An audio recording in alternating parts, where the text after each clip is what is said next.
بابا جی کے ہونٹوں پر مسکراہٹ تھی مگر آنکھوں میں جیسے بہت سے شکوے۔ ان بزرگ نے اپنے کپ کپاتے ہاتھوں سے تصویر کو غور سے دیکھا اور کہا کہ یہ تصویر مجھے مل سکتی ہے؟ تو عفنان نے کہا کہ اپنا نمبر دے دیں، میں آپ کو واٹس ایپ کر دوں گا۔ تو بابا جی نے جیب سے ایک چھوٹی سی ڈائری نکالی، اس پر ایک نمبر لکھا ہوا تھا۔ عفنان نے نمبر لیا اور تصویر اس پہ واٹس ایپ کے ذریعے بھجوا دی۔ وہ پھر کچھ دنوں بعد پھر گیا پارک میں، تو وہاں پر دیکھا تو وہ درخت کے نیچے وہ بابا جی تو نہیں تھے۔ 2-3 دن، ایک ہفتہ، وہ شخص پھر کبھی اس کو نظر نہیں آیا۔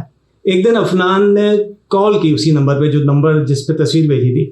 بابا جی کا پوچھا تو جواب ملا کہ میں ان کا بیٹا ہوں اور ابا چند دن پہلے دنیا سے چلے گئے۔ آپ کی بھیجی ہوئی تصویر آخری وقت تک بار بار دیکھتے رہتے تھے اور کہتے تھے کہ یہ میری زندگی کی سب سے خوبصورت تصویر ہے۔ پہلی بار مجھے لگا کہ میں کسی کے لیے اہم بھی ہو سکتا ہوں اور کوئی مجھے یاد رکھے گا۔ پھر اس نے کہا، ان کے بیٹے نے، کہ شکریہ کہ آپ نے ان کے آخری دنوں کو روشن کیا۔ تو اس اسٹوڈنٹ کو، عفنان کو، احساس ہوا کہ جس تصویر کو اس نے بس ایک اسائنمنٹ سمجھا تھا، وہ کسی کے آخری لمحوں کی خوشی بن گیا تھا۔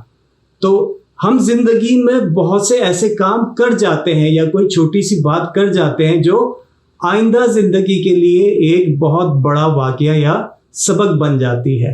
اور یہ جو چھوٹی چھوٹی چیزیں ہوتی ہیں نا، ان کی بڑی اہمیت ہوتی ہے۔ ایک حدیث پاک ہے نا، آپ نے سنی ہوگی یا پڑھی ہوگی کہ رسول اللہ صلی اللہ علیہ وآلہ وسلم نے فرمایا کہ ایک شخص راستے پر چل رہا تھا کہ اس نے وہاں کانٹے دار ڈالی مطلب ٹہنی، شاخ، تو کانٹے دار ڈالی دیکھی، اس نے اسے اٹھا لیا، تو اللہ تعالیٰ نے اس کا یہ عمل قبول کیا اور اس کی مغفرت کر دی۔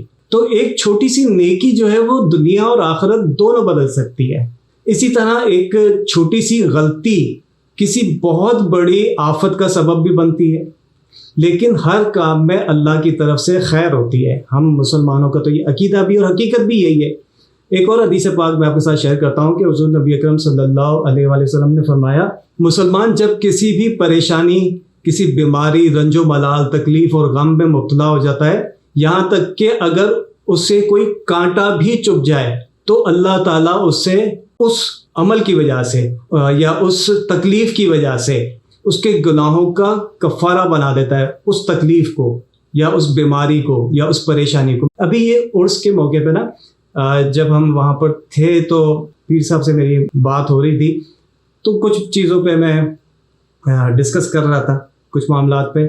تو پیر صاحب نے فرمایا کہ اگر تم نے موبائل فون ڈھونڈا، یعنی تم نے اپنے موبائل فون نکالنے کے لیے اپنی جیب پر ہاتھ ڈالا تو تمہارا موبائل فون تمہاری جیب میں نہیں تھا، پھر تم نے اس کو ڈھونڈا تو تمہاری اس والی جیب میں تھا، تو یہاں سے یہاں تک جیب کی طرف جو تمہارا الجھن تھی، پریشانی تھی، یہ پریشانی بھی تمہارے گناہوں کا کفارہ بن جاتی ہے۔ ایک چھوٹی سی، اتنے چند لمحے کی ایک پریشانی تمہارے گناہوں کا کفارہ بن جاتی ہے۔ بہرحال آپ کو کانسیپٹ سمجھ میں آ گیا؟ یہ جو ہے نا بٹر فلائی ایفیکٹ، یہ کوئی تھیوری، صرف تھیوری نہیں ہے، یا یہ کوئی کہانی نہیں ہے، کوئی داستان نہیں ہے، یا یہ کہ کسی شاعر کا خیال نہیں ہے، یہ ایک سائنٹیفک ریالٹی ہے۔ اس کو ہم مزید سمجھتے ہیں۔ دیکھیں 1914 میں 1914 ایک واقعہ ہوا۔ ہنگری کا کراؤن پرنس فرانس فرڈینینڈ اپنی وائف کے ساتھ بوسنیا کی سڑکوں پہ آؤٹنگ کے لیے، سواری کے لیے نکلا تھا، یا کسی کام کے لیے نکلا تھا، بہرحال اپنی وائف کے ساتھ گاڑی میں یا کسی سواری پہ نکلا تھا، اور پھر وہ راستہ بھول گیا۔ یہ ریئل اسٹوری ہے۔ وہ راستہ بھول گیا اور ایک رانگ ٹرن لے لیا، کسی انجان جگہ پر پہنچ گیا، تو وہاں پر گیوریلو پرنس ایک شخص تھا، تو اس شخص نے ان دونوں ہسبینڈ وائف کو شوٹ کر دیا، گولی مار دی۔ یہ کسی ریسٹورنٹ میں کھانا کھانے آیا تھا، تو سب کچھ ان پلانڈ تھا، نہ وہ پلان کر کے اس جگہ پہ گئے تھے، نہ وہ شخص کوئی پلان کرنے کے لیے ان کو ٹارگٹ کرنے آیا تھا، تو سب کچھ ان پلانڈ تھا۔ لیکن اس ان پلانڈ یا اچانک یا سڈن ایونٹ کا ریئیکشن یہ ہوا کہ آسٹریا اور ہنگری نے مل کر سربیا پہ اٹیک کر دیا، اور رشیا بھی ان کنٹریز کی سپورٹ کرنے لگ گیا۔ اور پھر اس وقت مختلف کنٹریز کے جو ڈپلومیٹک ایگریمنٹس ہوتے ہیں، ڈیلز ہوتی ہیں، تو مختلف کنٹریز جو ہیں وہ اپنے ان ایگریمنٹس کی وجہ سے، جن میں جرمنی تھا، فرانس تھا، برٹین تھا، وہ بھی جنگ میں شامل ہو گئے اور کچھ ہی دنوں میں 32 کنٹریز اس جنگ میں شامل ہو گئی.